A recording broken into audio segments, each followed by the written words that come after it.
Hi everyone! Welcome to Isgasi Educational English Channel, the podcast where we explore the beauty of language and storytelling. I am Jonah, and today we'll talk about how Philippine literature reflects our values and everyday life. Philippine literature refers to the body of written works produced by Filipinos, reflecting the country's culture, histories, values, and identity.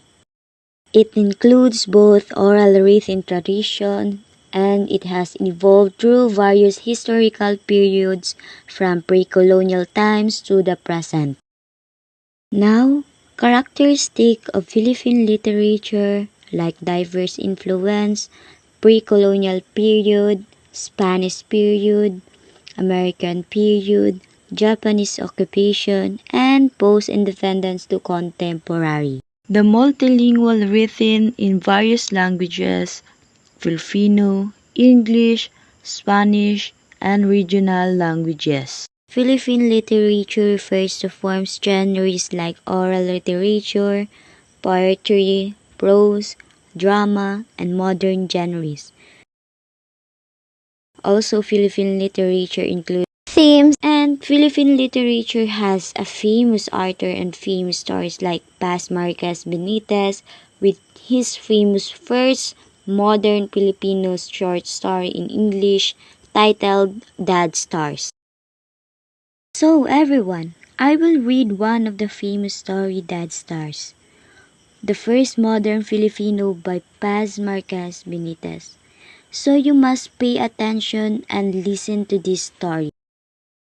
Alfredo Salazar, a young man from Manila, is engaged to Esperanza, a respectable and socially acceptable woman chosen by his family. Their relationship is stable but lacks excitement. Alfredo is the epitome of a dutiful fiancé, doing what is expected on him. One summer, Alfredo visits a provincial town where he meets Julia Salas, a lively, independent, and warm-hearted woman who is different from Esperanza in many ways.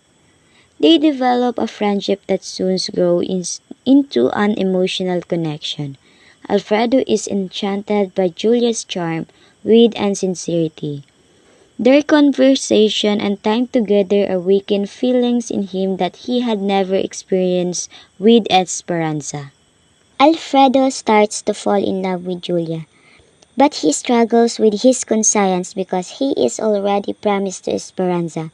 Despite his strong feelings, Alfredo chooses to stay loyal to his engagement and decides to marry Esperanza, suppressing his true emotion. After some time, Alfredo runs into Julia again. This encounter makes him reflect on the passion he once felt and how it has since faded.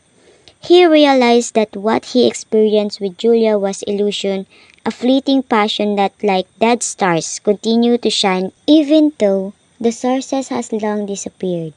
Alfredo understands that his love for Julia was real or lasting. It was a beautiful but false feeling, an attainable ideal that has no place in his real life. In the end, Alfredo settles into a life with Esperanza, marked by duty and social expectation rather than genuine passion. Everyone, why do you think Alfredo chooses to stay with Esperanza instead of pursuing his feeling for Julia? How does the metaphor of dead stars relate to Alfredo's experience?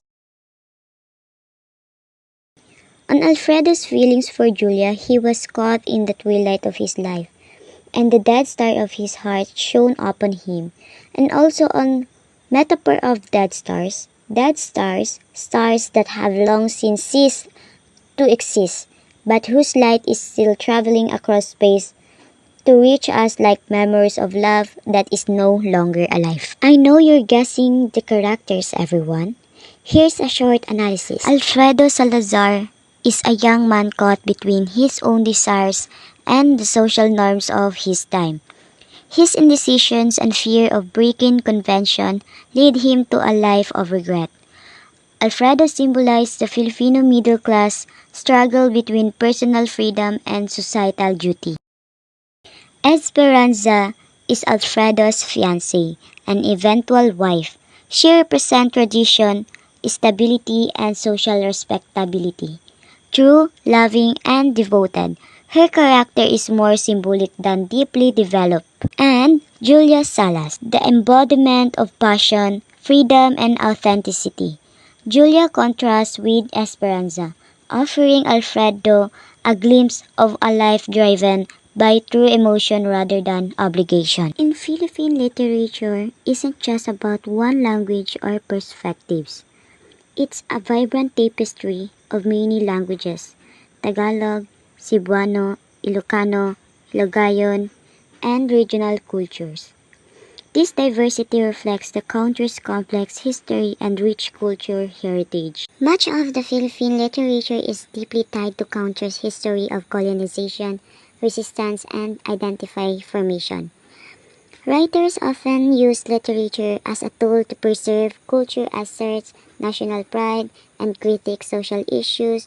Before written works flourished, oral tradition like folk tales, epics, and songs were vital. This continued to influence modern literature and reveal how storytelling is integral to Filipino identity. So now we know the Philippine literature. Here's a tips for studying or appreciating Philippine literature. Everyone, don't limit yourself to just Tagalog or English works. Try reading regional literature, folk tales, and even contemporary pieces to get a fuller picture. Understand the historical and social context, colonial history, martial law, diaspora adds depth to your reading and interpretation of text. Listening to or watching performances of folktale stories, epics, or traditional songs can bring the text to life and provide a richer understanding. So next time you read a story, think about how the writers uses language to express emotion. What words do you remember most? Do you have any special tips for learning English or for life? We want to know. Please leave a comment below this episode and share your ideas with us in the community. Thanks for tuning in to Isgase Educational English Channel. Don't forget to like and subscribe and join us next episode as we dive into the world of American literature.